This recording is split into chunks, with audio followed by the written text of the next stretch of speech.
Given आपल्याला म्हटलेलं आहे आर चे कोऑर्डिनेट्स 1 and -1, एस चे कोऑर्डिनेट्स 2 -2 and के.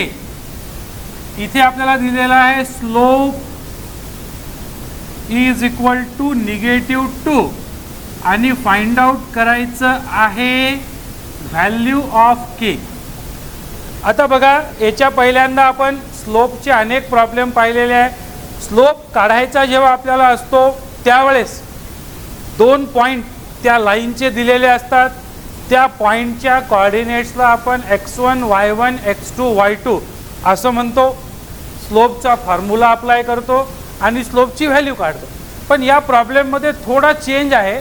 स्लोपची व्हॅल्यू आपल्याला प्रोव्हाइडेड आहे आणि one of the coordinate missing आहे. तर तो मिसिंग कोऑर्डिनेट आपल्याला आयडेंटिफाय करायचा आहे. याला कसं करू शकतो बघा. तर दिलेला पॉईंट R 1 -1 आणि S -2K. तर आपल्या फॉर्म्युल्यासाठी दिस इज x1 y1 आणि x2 y2. आता तोच स्लोपचा फॉर्म्युला आपण लावणार. Slope of line is equal to y2 - y1 upon x2 - x1. आता इथे महत्त्वाची गोष्ट, स्लोप आपल्याला माहीत आहे, त्याची व्हॅल्यू आहे -2. y2 ची व्हॅल्यू k, y1 ची value -1 that will becomes +1, x2 ची व्हॅल्यू -2 आणि x1 ची व्हॅल्यू -1. कारण मायनस आहे आणि value of x1 is positive म्हणून इथे आलं निगेटिव्ह. तर -2 is equal to k + 1 upon -3. हा -3 इकडे शिफ्ट झाला तर -2 into -3 is equal to k + 1.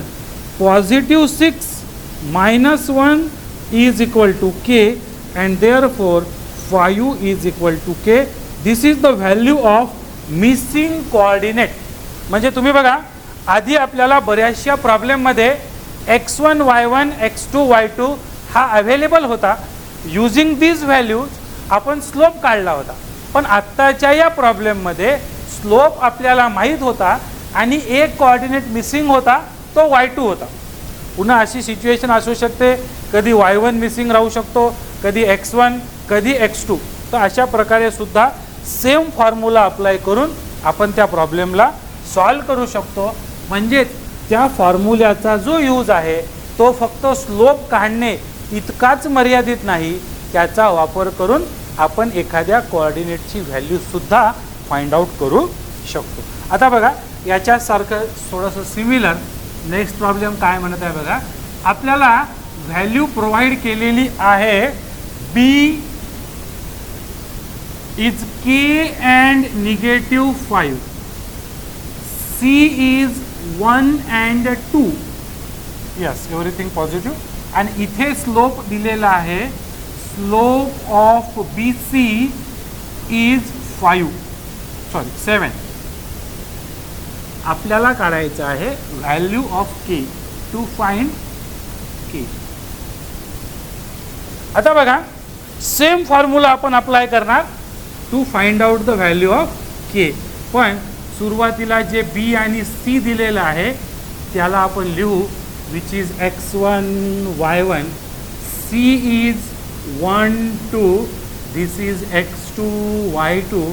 Let us find out the value of slope. पण स्लोप आपल्याकडे आहे.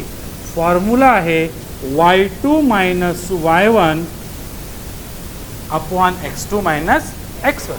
मग व्हॅल्यू पुट करताना स्लोपची व्हॅल्यू मी 7 पुट करू शकतो. y2 इज 2, y1 इज -5 म्हणजे इथं येणार +5. x2 is 1 and x1 is k. So that will B 7 into 1 - k. हा डिव्हिजनमधला जो पार्ट होता हा इकडे मल्टिप्लायमध्ये गेला, इज इक्वल टू 7. आता हे झालं 7 into 1 7 -7k is equal to 7. आता या 7ला मी इकडे शिफ्ट करतो, 7k ला तिकडे नेतो. 7 minus 7 is equal to 7k. So 0 is equal to 7k, म्हणजेच k is equal to 0. This is the value of required k. Using the same formula आपण एखादा मिसिंग कोऑर्डिनेट सुद्धा फाइंड आउट करू शकतो. आता नेक्स्ट प्रॉब्लेम मध्ये आपल्याला म्हटलेलं आहे की lines are parallel. Two lines parallel आहेत. PQ is parallel to RS. Value of P 2 4. Value of Q 3 6. Value of R 3 1. And value of S is 5k. आता इथे बघा, तुम्हाला स्लोप कोणताच दिलेला नाही, पण हे सांगितलेलं आहे की टू लाईन्स आर पॅरलल आणि इथे आपल्याला फाइंड आउट करायची आहे व्हॅल्यू ऑफ के. ओके, आता आपण जेव्हा सुरुवातीला माहिती शिकलो त्याच्यामध्ये आपण शिकलेले आहोत की जेव्हा दोन लाईन्स पॅरलल असतात त्यांचे स्लोप इक्वल असतात. मग इथे कोणत्या दोन लाईन्स एकमेकाला पॅरलल आहे? PQ आणि RS.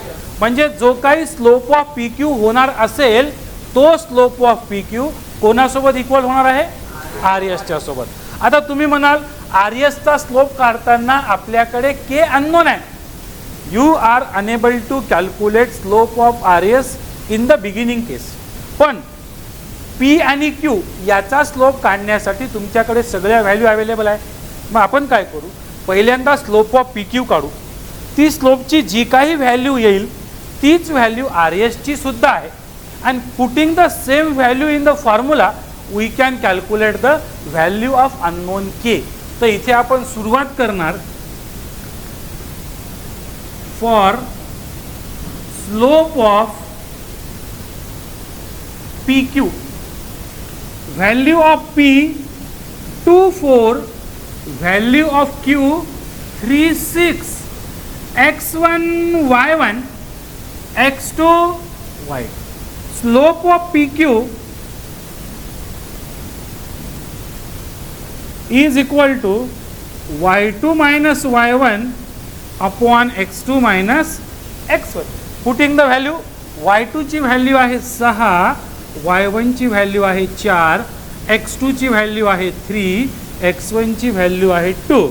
6 minus 4 is 2 by 1 म्हणजे 2. So this is slope of PQ. पण आपल्याकडे एक हिंट आहे की line PQ parallel to line RS. Therefore slope of PQ is equal to slope of RS. आणि जो PQ चा स्लोप 2 निघाला होता तोच आता RS चा स्लोप आहे. This is very important hint for the next calculation. मग मी इथे म्हणतो for RS. R is 3 1, S is 5k. तर हे आपल्यासाठी आता x1 y1 x2 y2 आहेत.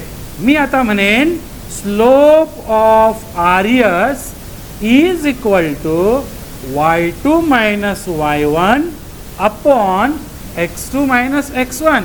आणि या स्लोपची व्हॅल्यू ऑलरेडी माझ्याकडे आहे कारण आपण PQच्या स्लोपची व्हॅल्यू म्हणजेच RS चा स्लोप असं घेणार आहे कारण दोन लाईन्स या पॅरलल आहेत. आणि आता मी जेव्हा याच्यामध्ये व्हॅल्यूज पुट करणार तर that will be k minus 1, x2 म्हणजे 5 minus 3. तर this is 2 is equal to k minus 1 upon 2. 2 into 2 4. 4 plus 1 is equal to k and therefore 5 is equal to k. तर अशा प्रकारे हे अजून एक वेगळं गणित आपल्याला बघायला मिळालं की ज्याच्यामध्ये दोन लाईन्स या पॅरलल दिलेल्या होत्या. त्याच्यामुळे ज्या सेगमेंटच्या दोन्हीही कोऑर्डिनेट्सची किंमत म्हणजे दोन्ही पॉईंटच्या कोऑर्डिनेटची किंमत आपल्याला माहीत आहे अशा लाईनचा स्लोप आपण पहिल्यांदा काढला. त्या स्लोपला is equal to slope of दुसरी लाईन आहे असं आपण म्हटलं आणि using that value of the slope आपण दुसऱ्या लाईनवरच्या एका मिसिंग कोऑर्डिनेटची व्हॅल्यू फाइंड आउट करू शकलो. याच प्रॉब्लेममध्ये जर का आपल्याला इथे एखादा अननोन असता पीला किंवा क्यूला तर आपण पहिल्यांदा पी क्यूचा स्लोप काढला नसता, आपण पहिल्यांदा आर एसचा स्लोप काढला असता आणि ती आर एसची व्हॅल्यू पी क्यूच्या स्लोपला वापरली असती आणि मग अननोन कोऑर्डिनेटची व्हॅल्यू काढली असती. तिथे महत्त्वाचं आहे आपण शिकलेला एक रूल की जर का दोन लाईन्स पॅरलल असेल तर त्याचे स्लोप इक्वल असतात.